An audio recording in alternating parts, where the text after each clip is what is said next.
Il mondo degli indipendentisti pronti a scendere in piazza. Nel giorno del referendum scozzese per l'indipendenza dal Regno Unito, le diverse anime che lavorano e spingono per l'indipendenza del Veneto fanno sentire la loro voce e lanciano attraverso Michele Favero, portavoce di Indipendenza Veneta, un ultimatum alla giunta regionale, al presidente del Veneto, il leghista Luca Zaia. Noi da oggi diamo 30 giorni, termine perentorio, per aprire il conto corrente. 30 giorni per fare una delibera dovuta, altrimenti... Siamo pronti a mobilitare democraticamente le piazze, la gente, i cittadini, perché ormai c'è un'insofferenza che non può essere procrastinata. Voci che insorgono contro l'attendismo della giunta regionale che non ha ancora provveduto a dar vita, come previsto dalla legge 16 approvata il 19 giugno in Consiglio regionale Veneto, all'apertura del conto corrente che consente a chi vuole di contribuire economicamente alla realizzazione del referendum consultivo per l'indipendenza del Veneto, 14 milioni di euro da raccogliere.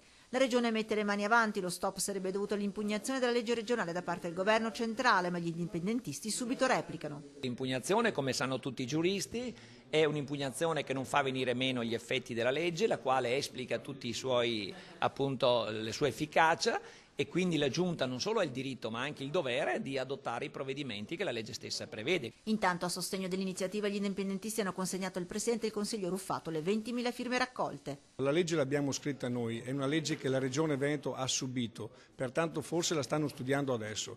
Sappiamo anche che c'è una certa forma di ostruzionismo da parte dei funzionari della Regione, perché trovano un sacco di scuse. L'apertura del conto consentirebbe di stabilire anche la data del referendum che gli indipendentisti vorrebbero il 1° marzo. Un no perentorio poi ad un eventuale election day con le elezioni regionali e il lancio per fine ottobre un'azione fiscale tutta da definire.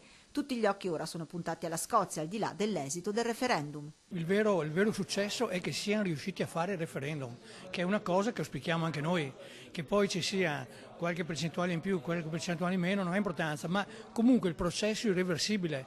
Se non lo raggiungono oggi, lo raggiungeranno la prossima volta.